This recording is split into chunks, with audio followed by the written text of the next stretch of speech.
സഹനാവവതു സഹനൗ ഭുനക്തു സഹ വീര്യം കരവാവഹൈ തേജസ്വിനാവധീതമസ്തു മാ വിദ്വിഷാവഹൈ. ഓം ശാന്തി ശാന്തി ശാന്തി. നാരായണം പത്മഭുവം വസിഷ്ഠം ശക്തിം ച തൽപുത്രപരാശരം ച വ്യാസം ശുഗം ഗൗഡപദം മഹാന്തം ഗോവിന്ദയോഗീന്ദ്രമഥാസ്യ ശിഷ്യം ശ്രീശങ്കരാചാര്യമഥാസ്യ പത്മപാദം ച ഹസ്താമലകം ച ശിഷ്യം തം തോടകം വാർത്തികകാര്യമന്യാനസ്മദ്ഗുരോം സന്തതമാനതോസ്മി. ബ്രഹ്മാനന്ദം പരമസുഖദം കേവലം ജ്ഞാനമൂർത്തിം ദ്വന്ദ്വാതീതം ഗഗനസദൃശം തത്വമസ്യാദിലക്ഷ്യം ഏകം നിത്യം വിമലമചലം സർവധീ സാക്ഷിഭൂതം ഭാവാതീതം ത്രിഗുണരഹിതം സദ്ഗുരും തം നമാമി. ഓം സദാശിവസമാരംഭാം ശങ്കരാചാര്യമധ്യമാം അസ്മദാചാര്യപര്യന്താം വന്ദേ ഗുരുപരമ്പരാം. ശ്രുതിസ്മൃതിപുരാണാനാം ആലയം കരുണാലയം നമാമി ഭഗവത്പാദം ശങ്കരം ലോകശങ്കരം. ശങ്കരം ശങ്കരാചാര്യം കേശവം ബാദരായണം സൂത്രഭാഷ്യകൃതൗ വന്ദേ ഭഗവന്തൗ പുനഃ പുനഃ. ഈശ്വരോ ഗുരുരാത്മേതി മൂർത്തിഭേദവിഭാഗിനേ വ്യോമവത് വ്യാപ്തദേഹായ ദക്ഷിണാമൂർത്തയേ നമഃ. പീതാംബരം കരവിരാജിതരക്രശംഖ കൗമോദഗീ സരസിജം കരുണാസമുദ്രം രാധാസഹായമതിസുന്ദരമന്ദഹാസം വാതാലയേശമനിശം ഹൃദി ഭാവയാമി. ലോകാഭിരാമം രണരംഗധീരം രാജീവനേത്രം രഘുവംശനാഥം കാരുണ്യരൂപം കരുണാകരം തം ശ്രീരാമചന്ദ്രം ശരണം പ്രപദ്യേ. ആപദാമപഹർത്താരം ദാതാരം സർവസമ്പദാം ലോകാഭിരാമം ശ്രീരാമം ഭൂയോർഭൂയോർനമാമ്യഹം. ലോകാഭിരാമം രണരംഗധീരം രാജീവനേത്രം രഘുവംശനാഥം കാരുണ്യരൂപം കരുണാകരം തം ശ്രീരാമചന്ദ്രം ശരണം പ്രപദ്യേ. മനോജവം മാരുതതുല്യവേഗം ജിതേന്ദ്രിയം ബുദ്ധിമതാം വരിഷ്ഠം വാതാത്മജം വാനരയൂഥമുഖ്യം ശ്രീരാമദൂതം ശിരസാ നമാമി. ബുദ്ധിർബലം യശോധൈര്യം നിർഭയത്വമരോഗത അജാഡ്യം വാക്പടുത്വം ച ഹനുമത് സ്മരണാത് ഭവേത്. കൂജന്തം രാമ രാമേതി മധുരം മധുരാക്ഷരം ആരുഹ്യ കവിതാശാഖാം വന്ദേ വാൽമീകികോകിലം.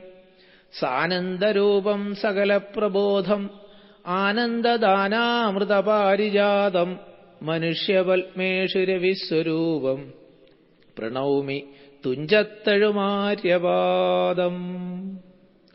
ഓം സമസ്തജനകല്യാണേ നിരതം കരുണാമയം നമാമി ചിന്മയം ദേവം സദ്ഗുരും ബ്രഹ്മവിദ്വരം. ഹരി ഓം. പുണ്യം നിറഞ്ഞ രാമായണ മാസത്തിൽ നാലാമത് അധ്യാത്മരാമായണ സപ്താഹ ജ്ഞാനയജ്ഞത്തിന്റെ സമാരംഭം നടന്നിരിക്കുകയാണ്. എല്ലാ യജ്ഞങ്ങൾക്കും മുന്നോടിയായി ആ വിഷയത്തിന്റെ മാഹാത്മ്യം പാരായണ പ്രഭാഷണം പതിവുള്ളതാണ്. അതുപോലെ ഇന്നത്തെ ഈ സഭയിൽ അധ്യാത്മരാമായണത്തിന്റെ മാഹാത്മ്യത്തെപ്പറ്റി ഒരു വിചിന്തനം നടത്തുകയാണ്. എല്ലാ പുരാണാചാര്യന്മാരുടെയും ഗുരുപരമ്പരയുടെയും എല്ലാ സജ്ജനങ്ങളുടെയും അനുഗ്രഹം ഈ യജ്ഞത്തിന് ഉണ്ടാകട്ടെ എന്ന പ്രാർത്ഥനയോടുകൂടി. ഭാരതം എന്ന രാഷ്ട്രം സനാതന ധർമ്മം എന്ന ശാസ്ത്രത്തിൽ അധിഷ്ഠിതമാണ്.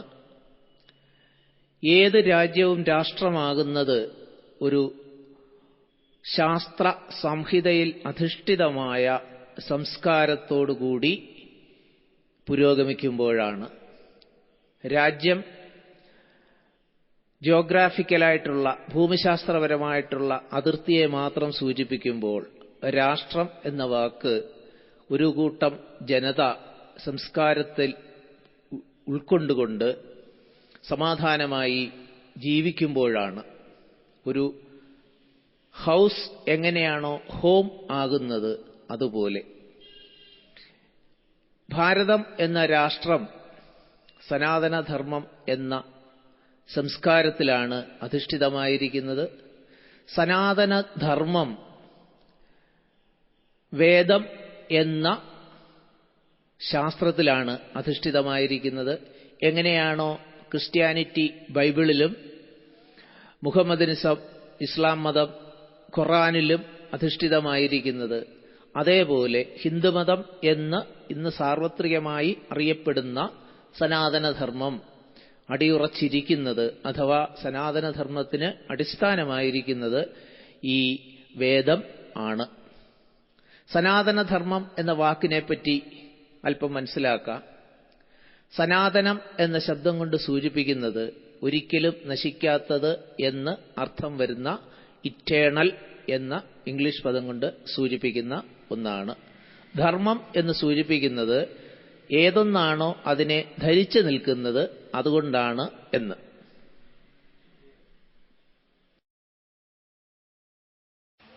സനാതനം മീൻസ് ഇറ്റേണൽ, ഒരിക്കലും നശിക്കാത്തത്.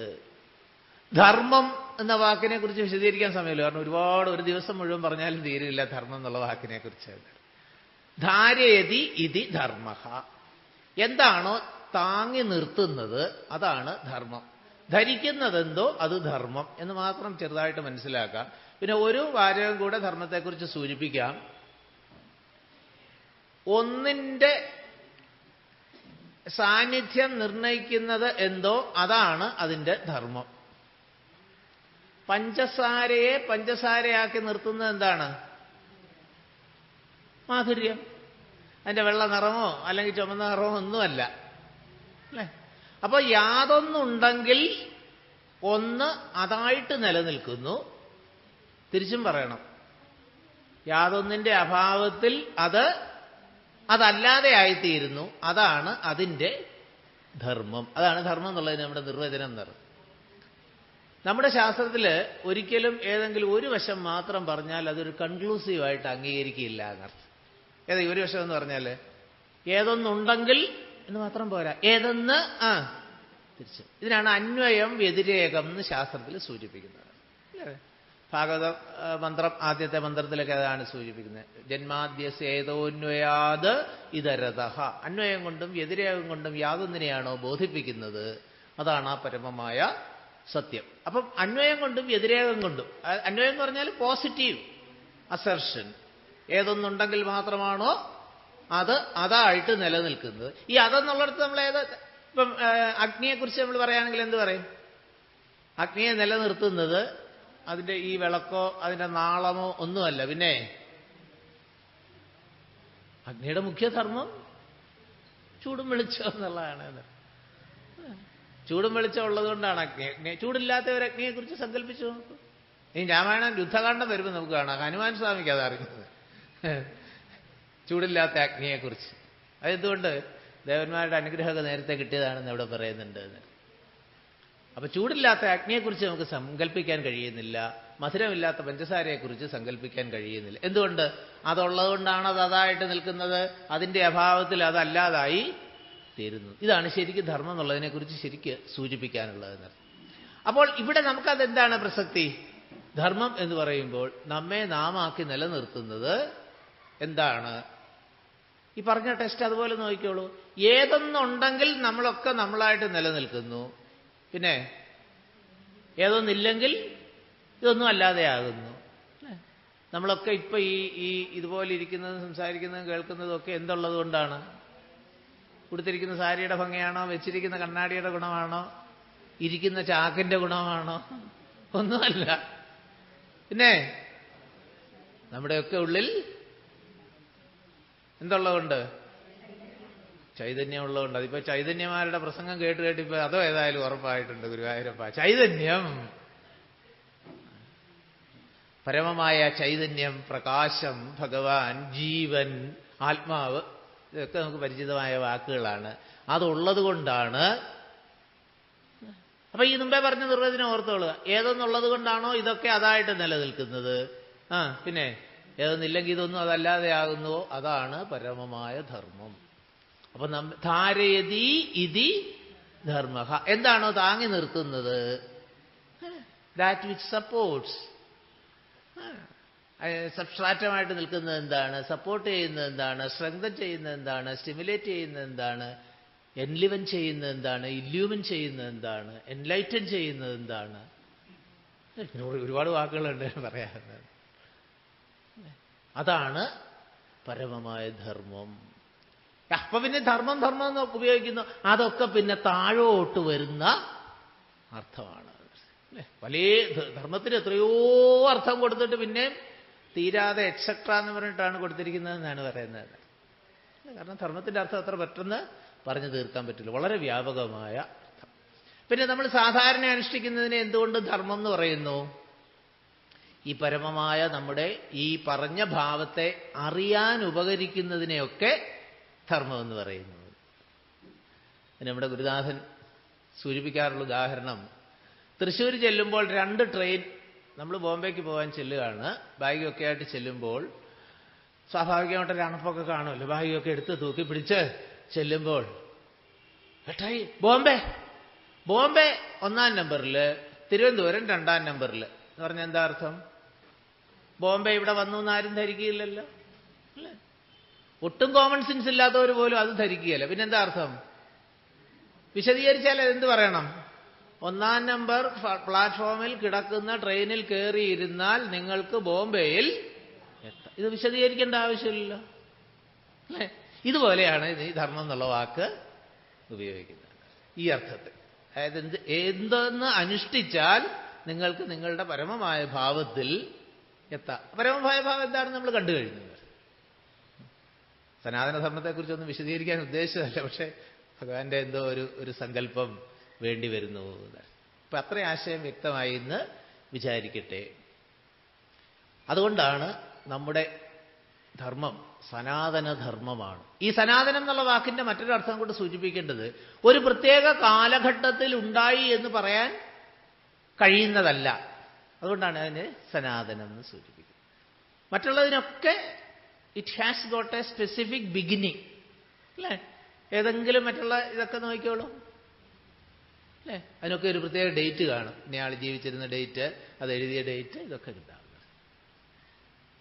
നമ്മൾ പറയുന്ന ഹിന്ദു മതം എന്നെഴുതി മനുഷ്യരാശിയോടൊപ്പം, സൃഷ്ടാവിനോടൊപ്പം, സൃഷ്ടിയോടൊപ്പം ആവിഷ്കൃതമായതാണ്, മാനിഫെസ്റ്റ് ചെയ്തതാണ്. അതുകൊണ്ടാണ് സനാതനം. അപ്പൊ പിന്നെ അത് ആര് എഴുതിയുണ്ടാക്കി? ആരും എഴുതിയുണ്ടാക്കിയതല്ല, തനിയെ ഉണ്ടായി വളർന്ന് നിലനിൽക്കുന്നതാണ് സനാതനധർമ്മം. ശാസ്ത്രദൃഷ്ടിയിൽ നോക്കൂ. ഫിസിക്സിന്റെ ഫൗണ്ടർ ആരാന്ന് ചോദിച്ചാൽ ആർക്കെങ്കിലും ഒരു ഉത്തരം പറയാൻ സാധിക്കുമോ? അല്ലെങ്കിൽ കെമിസ്ട്രിയുടെ, അല്ലെങ്കിൽ നോക്കൂ. എന്തുകൊണ്ട്? ഒരു ശാസ്ത്ര ശാഖയ്ക്കും ഒരു ഫൗണ്ടർ അഥവാ എന്താ പറയുക, ഒരു കണ്ടുപിടുത്തക്കാരനുണ്ടാവില്ല. എന്തുകൊണ്ട്? ഈ ശാസ്ത്രം എന്ന് പറയുന്നത് ഒരു പ്രത്യേക ദിവസം അങ്ങോട്ട് പെട്ടെന്ന് പൊട്ടിവിടരുന്നതല്ല. ആ ശാസ്ത്രത്തിന്റെ അടിസ്ഥാനത്തിൽ പരീക്ഷണങ്ങൾ നടത്തി, നിരീക്ഷണങ്ങൾ നടത്തി, കണ്ടുപിടുത്തങ്ങൾ നടത്തി, ഉപകരണങ്ങൾ ഒക്കെ. ഇപ്പൊ ടെലിഫോൺ കണ്ടുപിടിച്ചതാരാണ്? കൃത്യമായിട്ട് നമുക്കൊരു ഡേറ്റ് പറയാം. എന്താ, തോമസ് ആലുവക്കാരനാണെന്ന് തോന്നുന്നു. ആലുവ എഡിഷൻ ഇന്ന ഡേറ്റിൽ കണ്ടുപിടിച്ചു. കണ്ടുപിടിച്ചു. നമുക്ക് പറയാം, ഒക്കെ മറന്നു, ഡേറ്റൊക്കെ മറന്നുപോയി. ആ ബൾബാണ്. അതാ അറിയാവുന്ന കുട്ടികളുണ്ടെങ്കിലുള്ള ഗുണം അതാണ്. ആ ബൾബാണ് ആലുവക്കാരൻ കണ്ടുപിടിച്ച്. ടെലിഫോൺ ആരാ? ഗ്രഹാംബൽ. പഴയ ഓർമ്മ പോയിട്ടില്ല. സൂചിപ്പിച്ചെന്താണ്? അതൊക്കെ നമുക്ക് ഇന്നയാള് കണ്ടുപിടിച്ചു എന്നും ഇന്ന ഡേറ്റിലാണ് കണ്ടുപിടിച്ചതെന്നും ഒക്കെ പറയാം. പിന്നെ കണ്ടുപിടിച്ചു കഴിഞ്ഞപ്പോൾ നമ്മൾ അതിനെ ശാസ്ത്രത്തിന്റെ അറിവ് വെച്ച് നമ്മളിങ്ങനെ പോയിട്ട് ഇപ്പം മൊബൈൽ ഫോണും ഇന്റർനെറ്റും ഒക്കെയായിട്ട് വരുന്നു. സൂചിപ്പിക്കാൻ ഉദ്ദേശിച്ചത് ഒരു ശാസ്ത്രശാഖയ്ക്കും ഒരു പ്രത്യേക ദിവസമാണ് ഉണ്ടായതെന്ന്. അതുകൊണ്ട് സനാതനധർമ്മത്തിന് ഫൗണ്ടർ ഇല്ല, ഡേറ്റ് ഇല്ല എന്ന് പറയുന്നത് എന്തിനെ കാണിക്കുന്നു? സനാതനധർമ്മത്തിന്റെ ശാസ്ത്രീയതയെ അങ്ങനെ മനസ്സിലാക്കൂ. ഇതെടുത്ത് സൂചിപ്പിക്കുന്നത് എന്താണെന്ന് വെച്ചാൽ, പലപ്പോഴും ഇത് തിരിച്ച് ചില ചോദ്യങ്ങൾ വരുമ്പോൾ നമ്മുടെ ആളുകൾ ഇങ്ങനെ ഉത്തരം പറയാനൊക്കാതെ കാൽവിരൽ കൊണ്ട്, നിങ്ങളുടെ ശാസ്ത്രം ആരെഴുതിയതാണ്, എന്നുണ്ടാക്കിയതാണ് എന്നൊരറിവുമില്ല, പിന്നെ എങ്ങനെ ഞങ്ങളത് വിശ്വസിക്കുമെന്ന് ചോദിക്കുമ്പോൾ ശരിയാണല്ലോ, ഉറപ്പിച്ചു പറയൂ. ഉണ്ടാക്കിയ ആൾ അറിയുന്നില്ലെങ്കിൽ, ഉണ്ടാക്കിയ ഡേറ്റ് അറിയുന്നില്ലെങ്കിൽ അത് അതിന്റെ ശാസ്ത്രീയതയെ ഉറപ്പിക്കുന്നു. തിരിച്ചു ചോദിച്ചോളൂ, മാത്തമാറ്റിക്സ് ആരാ കണ്ടുപിടിച്ചത്? ആർക്കെങ്കിലും ഒരു ഉത്തരം പറയാൻ സാധിക്കും? കണക്കാരാണ് കണ്ടുപിടിച്ചത്? ഇത് മനുഷ്യരാശിയോടൊപ്പം മനുഷ്യർ പുരോഗമിക്കുന്നതിനനുസരിച്ച് ചിന്തിച്ച് വരുന്ന കൂട്ടത്തിൽ വരുന്നതാണ് ഇതൊക്കെ. അതിനെ പിന്നെ ഓരോരുത്തരായിട്ട് അവരവരുടെ സംഭാവന നൽകി അതിനെ പോഷിപ്പിച്ചു. സനാതനധർമ്മം എന്ന് പറയുന്ന ശാസ്ത്രവും അങ്ങനെയാണ് എന്നർത്ഥം. So it has no beginning, it has no end in itself. ആലോചിച്ചോ?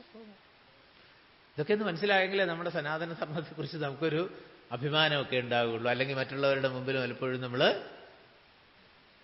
Sorry figure അല്ലേ വേണ്ടി വരും. ഈ സനാതനധർമ്മത്തെ താങ്ങി നിർത്തുന്നത് ഏതൊരു രാജ്യത്തിന്റെ ചരിത്രം നോക്കിയാലും നമുക്ക് മനസ്സിലാക്കാൻ സാധിക്കും. ഓരോ രാജ്യത്തിനും അതിൻ്റെതായിട്ടുള്ള ഒരു തത്വശാസ്ത്രം, സംസ്കാരം അല്ലേ, അത് കുറച്ചുകൂടെ പെട്ടെന്ന് മനസ്സിലാകുക അല്ലേ. ഓരോ രാജ്യത്തിനും ഒരു സംസ്കാരം ഉണ്ടാകും. ആ സംസ്കാരത്തിന് അടിസ്ഥാനം ഒരു ധർമ്മശാസ്ത്രവുമായിരിക്കും. ഭാരതം എന്ന രാഷ്ട്രത്തിന്, ഇന്ത്യ എന്ന രാജ്യമല്ല, പിന്നെ ഭാരതം എന്ന രാഷ്ട്രത്തിന്, അവിടുത്തെ സംസ്കാരത്തിന് അടിത്തറ സനാതനധർമ്മത്തിന്റെ അടിത്തറയായ ക്രിസ്ത്യാനികളുടെ പുസ്തകം ചോദിച്ചാൽ നമ്മൾ ഉടനെ പറയും. കൊച്ചുകുട്ടികൾ നഴ്സറി ക്ലാസ്സിൽ ചോദിച്ചാൽ പറയും ബൈബിൾ. അടുത്തതും പറയും. മൂന്നാമത് ഹിന്ദുക്കളുടെ പുസ്തകം എന്താന്ന് ചോദിച്ചാൽ, അവിടെ സനാതനധർമ്മം എന്ന് പറഞ്ഞാൽ ചിലവാകില്ല. അതുകൊണ്ട് ഹിന്ദുക്കളുടെ പുസ്തകം എന്താന്ന് ചോദിച്ചാൽ ഇങ്ങനെ അങ്ങോട്ടും ഇങ്ങോട്ടും നോക്കും അല്ലേ. രാമായണമാണോ, ഭാഗവതമാണോ, ഭഗവത് അറിയില്ല എന്നർത്ഥം അല്ലേ. ശരിയല്ലേ ചോദ്യം? ആലോചിച്ച് നോക്കുന്നു. സനാതനധർമ്മത്തിന് അടിസ്ഥാനം വേദം. ഇനിയെങ്കിലും സംശയമില്ലാതെ. ആർക്കൊക്കെ സംശയം ഉണ്ടോ എന്ന് ചോദിക്കുന്നില്ല, കാരണം മോശമാക്കണ്ടെന്ന് വിചാരിച്ചിട്ട്. സനാതനധർമ്മത്തിന് അടിസ്ഥാനം വേദങ്ങൾ എന്ന് പറയരുതേ, വേദം. വേദം എന്ന് പറഞ്ഞാൽ എന്താണ് അർത്ഥം? അറിവ്. വിദ് ധാതുവിൽ നിന്നുണ്ടായ നാമമാണ് വേദം. വിദ്യാലയം, വിദ്യാർത്ഥി, വിദ്യാർത്ഥിനിയൊക്കെ നമുക്കറിയാമെന്നർത്ഥം. വിദ് അറിയുക എന്നർത്ഥം. വേദം എന്ന് പറഞ്ഞാൽ അറിവ്, അറിവിന്റെ സങ്കേതം. വേദം ആരുണ്ടാക്കിയെന്ന് ചോദിച്ചാൽ എന്താ പറയുക? അത് പഠിപ്പിച്ച അന്ന് ഞാൻ പോയിരുന്നില്ല എന്ന് പറയില്ലേ. വേദം ആരും ഉണ്ടാക്കിയതല്ല, പിന്നെ തന്നെ ഉണ്ടായതാണ്. അന്ന് മുതൽ മനുഷ്യരാശിയോളം പഴക്കമുള്ള ശാസ്ത്രം. അറിവിന് എങ്ങനെയാണ് ഒരു പ്രത്യേക തീയതി തീരുമാനിക്കുക? പോസിബിൾ. വേദം, ആ വേദത്തിന്റെ ശാഖകളായിട്ട് അഥവാ ബ്രാഞ്ചസ് ആയിട്ട് വേണമെങ്കിൽ സാധാരണ നമ്മൾ പറയുന്ന ഉത്തരം പറഞ്ഞോളൂ. എന്ത് വേദങ്ങൾ? ഏതൊക്കെ അറിയാം? യജുസ്, സാമ, അഥർവം 4. ഉദാഹരണം എന്ത് പറയാം? സയൻസ് എന്ന് പറയുന്നതും ഫിസിക്സ്, കെമിസ്ട്രി, ബോട്ടണി, സുവോളജി എന്ന് പറയുന്നതായിട്ടുള്ള വ്യത്യാസം എന്താണ്? സയൻസ് എന്ന് പറയുന്നത് ശാസ്ത്രം, അതിൻ്റെ പല ശാഖകളാണ് ഫിസിക്സ്, കെമിസ്ട്രി, ബോട്ടണി. ഏതാണ്ട് അതേപോലൊക്കെ മനസ്സിലാക്കാൻ നമുക്ക് സൂചിപ്പിക്കാം. സയൻസ് ശാസ്ത്രം എന്ന് സൂചിപ്പിച്ചെടുത്ത് സനാതനധർമ്മം എന്ന് മനസ്സിലാക്കാം. അതിൻ്റെ ബ്രാഞ്ചസ് ആയിട്ട് വേദം എന്ന് മനസ്സിലാക്കാം. അതിൻ്റെ ബ്രാഞ്ചസ് ആയിട്ട് യജുസ്, വേദ ഇതിനെ നമുക്ക് മനസ്സിലാക്കാം. ഇതിന് പല വേർഷൻസ് അഥവാ ഭാഷകൾ പ്രയോഗത്തിൽ വന്നപ്പോൾ, കാരണം അക്കാലത്ത് ഭാരതം എന്ന് പറയുന്നത് നമ്മൾ ഇന്ന് കാണുന്ന ജോഗ്രാഫിക്കൽ ബൗണ്ടറി അല്ല, വളരെ വിശാലമായ ഒരു അതിർത്തിയോട് കൂടിയതായിരുന്നു അന്നത്തെ ഭാരതം. അന്ന് ഭാരതം മുഴുവൻ പ്രചരിച്ചിരുന്നതായിരുന്നു വേദം. അന്ന് വേദം എഴുതിക്കൊടുക്കലില്ല. പിന്നെ എങ്ങനെയാണ് പ്രചരിച്ചത്? വായ്മൊഴിയായിട്ട് മാത്രമായിരുന്നു. ഒരു ഗുരുനാഥനിൽ നിന്ന് കേട്ട് പഠിക്കുക, അത് പഠിച്ചയാള് കോഴ്സ് തീർന്ന് സർട്ടിഫിക്കറ്റും ഒക്കെ വാങ്ങി അവരവരുടെ നാട്ടിൽ ചെന്ന് കഴിഞ്ഞിട്ട് അദ്ദേഹം ഗുരുവായിട്ട് അവിടെ ഉള്ളവരെയൊക്കെ പഠിപ്പിക്കുക. അപ്പൊ കേട്ട് പഠിച്ചതാണ്. അപ്പൊ ഇടയ്ക്കൊരു വാക്ക് മിസ് ചെയ്താൽ എന്ത് ചെയ്യും? അദ്ദേഹത്തിന് സ്വന്തമായിട്ടൊരു വാക്ക് അവിടെ ചേർക്കും. ഇങ്ങനെ കുറെ കാലം കഴിഞ്ഞപ്പോൾ വേദങ്ങൾക്ക് പല ഭാഷ്യങ്ങളുണ്ടായി. പല ഭാഗങ്ങളിൽ പല രീതിയിൽ അത് പ്രചരിക്കാൻ തുടങ്ങി. അപ്പോഴാണ് വേദവ്യാസ ഭഗവാന്റെ അവതാരവും.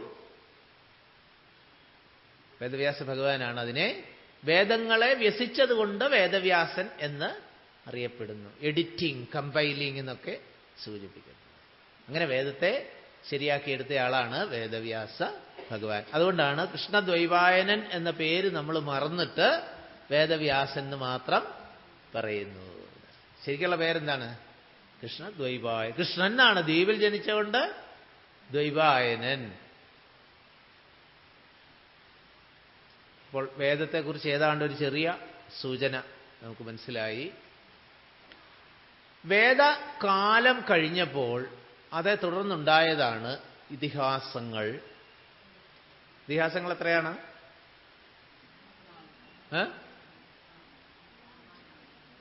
രാമായണവും മഹാഭാരതവും. മൂന്നാമത്തെ എന്താണെന്ന് ഓർമ്മയില്ല. മൂന്നാമത്തെ ഇല്ല, പിന്നെ എങ്ങനെയാണ് ഓർമ്മിക്കുക? ഇതൊക്കെ ഏറ്റവും അടിസ്ഥാനപരമായതാണ്. ദയവ് ചെയ്ത് ഓർമ്മയിലിരിക്കട്ടെ എന്ന്. ഇതിഹാസങ്ങൾ രാമായണവും മഹാഭാരതവും മാത്രം. ഇതിഹാസം എന്ന് പറഞ്ഞാൽ എന്താണ് അർത്ഥം?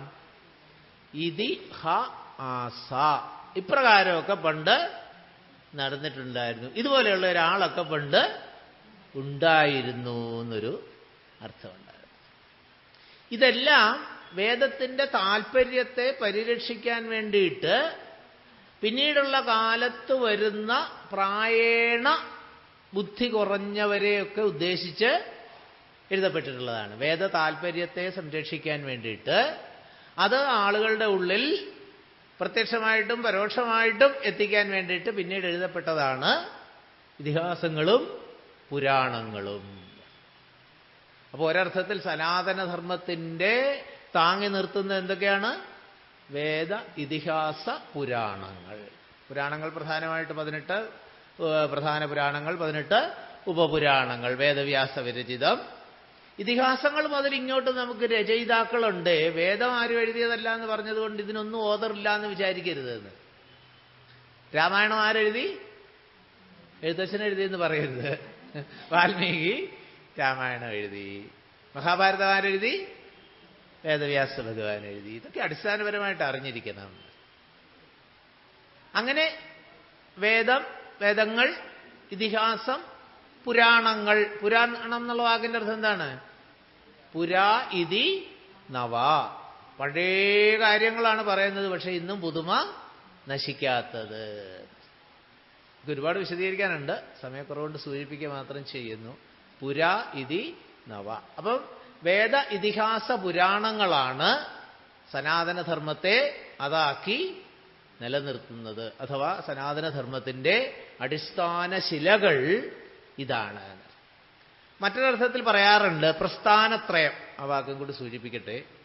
ഉപനിഷത്ത് അഥവാ ശ്രുതി, ഭഗവത്ഗീത അഥവാ സ്മൃതി, ബ്രഹ്മസൂത്രം, വേദവ്യാസ വിരചിതം.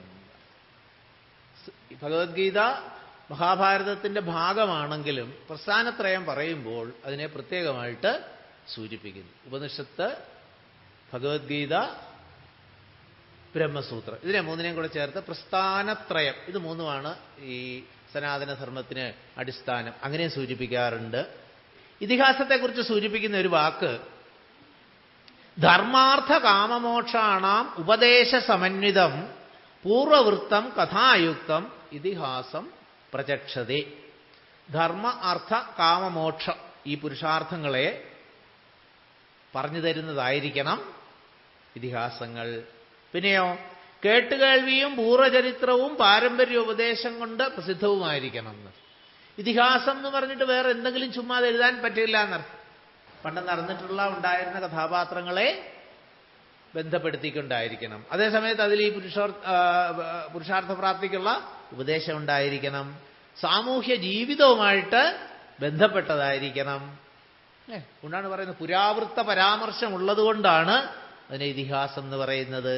അതുപോലെ സംഭവങ്ങളുടെ നിരന്തരമായ ഒരു വർണ്ണന ഉള്ളതുകൊണ്ട് അതിനെ ആഖ്യാന കാവ്യം എന്നൊക്കെ സൂചിപ്പിക്കാറുണ്ട്. ശ്രീമദ് ഭാഗവതത്തില് പ്രഥമസ്കന്ധത്തിലെ 4-ാമത്തെ അധ്യായത്തിലെ 20-ാമത്തെ ശ്ലോകത്തിൽ സൂചിപ്പിക്കും ഇതിഹാസ പുരാണം ച പഞ്ചമോ വേദ ഉച്യതേ. ഇതിഹാസവും പുരാണവും ചേർത്ത് പഞ്ചമവേദം എന്ന് പറയുന്നു. സാധാരണ പ്രശ്നോത്തരിയിലൊക്കെ പഞ്ചമവേദം എന്ന് ചോദിച്ചാൽ നമ്മൾ ഉത്തരം പറയാറുള്ളത് എന്താണ്? മഹാഭാരതം എന്നാണ്. പല പ്രശ്നോത്തരി ക്വിസ് പുസ്തകത്തിലൊക്കെ നോക്കിയാൽ കാണും പഞ്ചമവേദം മഹാഭാരതം. അതിൻ്റെ ആധികാരികതയെക്കുറിച്ച് നമുക്കറിയില്ല. പക്ഷെ ശ്രീമദ് ഭാഗവതത്തിന്റെ ദൃഷ്ടിയിൽ ഉറപ്പായിട്ട് പറയുന്നു എന്ത്? ഇതിഹാസ പുരാണം ച പഞ്ചമോ വേദ ഉച്യത. ഇതിഹാസങ്ങളെയും പുരാണങ്ങളെയും കൂടെ ഒന്നിച്ചു ചേർത്താണ് പഞ്ചമവേദം എന്ന് പറയുന്നത്. എന്തുകൊണ്ട് ഇവയൊക്കെ വേദം എന്ന് സൂചിപ്പിക്കുന്നു അഥവാ വേദ താല്പര്യത്തിന് വേണ്ടിയിട്ട് ഉള്ളതാണ്? ഭാഗവതത്തിൽ തന്നെ സ്പഷ്ടമായിട്ട് പറയും ഇദം ഭാഗവതം നാമ പുരാണം ബ്രഹ്മസംഹിതം ഭക്തിജ്ഞാന വിരാഗാണാം സ്ഥാപനായ പ്രകാശിതം. ഇത് സൂചിപ്പിക്കും ബ്രഹ്മസംഹിതം എന്നുള്ള അവിടുത്തെ ശബ്ദത്തിന് സൂചിപ്പിക്കുന്നത് അവിടെ ബ്രഹ്മശബ്ദത്തിന് വേദം എന്നർത്ഥം. അല്ലെ? സംസ്കൃതത്തിലെ പല വാക്കുകൾക്കും ആ സന്ദർഭത്തിനനുസരിച്ചുള്ള മീനിങ് മനസ്സിലാക്കേണ്ടതായിട്ട് വരും. ബ്രഹ്മസംഹിതം എന്ന് പറയുമ്പോൾ അവിടെ എന്താ അർത്ഥം? വേദസംഹിതമായിട്ടുള്ളത്. എഴുത്തച്ഛൻ്റെ രാമായണം വായിക്കുമ്പോൾ നമ്മൾ കാണാം വേദസംഹിതമായുള്ള പുരാണം രാമായണം എന്ന് വിശേഷം. അപ്പൊ വേദസംഹിതം എന്ന് പറഞ്ഞാൽ എന്താണ്? വേദത്തിന്റെ താല്പര്യങ്ങളെ സംരക്ഷിച്ചുകൊണ്ട് ഓഥന്റിക്കേറ്റഡ് എൻഡോഴ്സ്ഡ് ബൈ വേദം. അതിന്റെ ആധികാരികത കളയാതെ നിലനിർത്തുന്നതാണ്. വേദത്തിന് പരമമായിട്ട് പറയാനുള്ള സന്ദേശം എന്താണ്? ഈ പ്രപഞ്ചത്തിൽ ഒരേ ഒരു ചൈതന്യം മാത്രമേ ഉള്ളൂ. ആ ചൈതന്യം തന്നെയാണ് ഈ പ്രപഞ്ചത്തിൽ കാണുന്നത്. സമസ്ത ചരാചരങ്ങളിലും ആത്മസ്വരൂപേണ പ്രകാശിച്ചുകൊണ്ട് അവയെയൊക്കെ അതാക്കി നിലനിർത്തുന്ന ചൈതന്യമാണ് ബ്രഹ്മം, ആത്മാവ്, ഈശ്വരൻ, പരമാത്മാവ് എന്ന പല പേരിൽ അറിയപ്പെടുന്നു. അപ്പൊ നമ്മുടെയൊക്കെ ഉള്ളിൽ പ്രകാശിച്ചുകൊണ്ടിരിക്കുന്ന ആരാണ്? ബ്രഹ്മേതി പരമാത്മേതി ഭഗവാൻ ഇതി ശബ്ദതേ. ഭാഗവതം സ്പഷ്ടമായിട്ട് പറയുന്നു ബ്രഹ്മമെന്നും പരമാത്മാവെന്നും ഭഗവാൻ എന്നൊക്കെ പറയുന്നത് ഏതിനെയാണ്? ഈ പരമമായ ചൈതന്യത്തെയാണ്, പരമമായ സത്യത്തെയാണ്. അല്ലെ? സത്യം പരം, പരമമായ സത്യത്തെ ധ്യാനിച്ചുകൊണ്ടാണ് ഭാഗവതം സൂചിപ്പിക്കുന്നത്. എന്താണ് ഈ പരമമായ സത്യം? സത്യം എന്നുള്ള വാക്കുകൊണ്ട് എന്ത് സൂചിപ്പിക്കുന്നു? ത്രികാല അബാധിതം സത്യം, 3 കാലങ്ങളിലും നാശമില്ലാത്തത്. ഭൂത വർത്തമാന ഭാവി കാലങ്ങൾ എന്നും അർത്ഥം മനസ്സിലാക്കാം. അതുപോലെ ജാഗ്രത് സ്വപ്ന സുഷുപ്തി എന്നും മനസ്സിലാക്കാം. അവസ്ഥാത്രയത്തിൽ മാറ്റമില്ലാത്തത്. അവസ്ഥാത്രയങ്ങൾ ചിലർ പറയാറുണ്ട്, ശരിയല്ല. പിന്നെ അവസ്ഥാത്രയത്തിൽ ത്രയങ്ങളുടെ കൂടുതൽ വന്നെങ്കിലേ ത്രയങ്ങൾ എന്ന് പറയാൻ പാടുള്ളൂ. അവസ്ഥാത്രയം അല്ലെങ്കിൽ അവസ്ഥകൾ എന്ന് പറയാറുണ്ട്. അപ്പൊ ഈ 3 അവസ്ഥകളിലും നമ്മുടെ ഉള്ളിൽ മാറാതെ നിൽക്കുന്ന ചൈതന്യമേതോ അതാണ് ഭഗവാൻ. നമ്മുടെ ഉള്ളിൽ പ്രകാശിച്ചു സമസ്ത ചരാചരങ്ങളുടെ. ഇന്ന് രാവിലെ നമ്മൾ ഗീത ക്ലാസ്സിൽ അത് കാണുകയുണ്ടായി. ഭഗവാൻ എവിടെ ഇരിക്കുന്നു? ഹൃദ്ദേശേ അർജുന തിഷ്ഠതി. സർവഭൂതാനാം ഹൃദ്ദേശേ ഭഗവാൻ. രാവിലെ നമ്മൾ വിശദമായിട്ട് അത് കണ്ടു. ഇവിടെ സർവസ്യ ചാഹം ഹൃദി സന്നിവിഷ്ടഃ. സർവസ്യ ച അഹം ഹൃദി സന്നിവിഷ്ടഃ. അവിടെ സ്ത്രീയെന്നോ പുരുഷനെന്നോ ബ്രാഹ്മണനെന്നോ ക്ഷത്രിയനെന്നോ ചണ്ടാലനെന്നോ അമേരിക്കക്കാരനെന്നോ ഇന്ത്യക്കാരനെന്നോ 5000 മുമ്പുള്ള ആളെന്നോ 10 ലക്ഷം കൊല്ലം മുമ്പുള്ള ആളെന്നോ ഒന്നും പറഞ്ഞില്ല. പിന്നെ എക്കാലവും കാലദേശങ്ങൾക്കതീതമായിട്ട് നിൽക്കുന്ന ചൈതന്യം. അത് ആ ചൈതന്യത്തെ ഒരിക്കലും കാലമോ ദേശമോ ഒന്നും ബാധിക്കുന്നില്ല. പെട്ടെന്ന് ഓർക്കാവുന്ന എന്താണ്?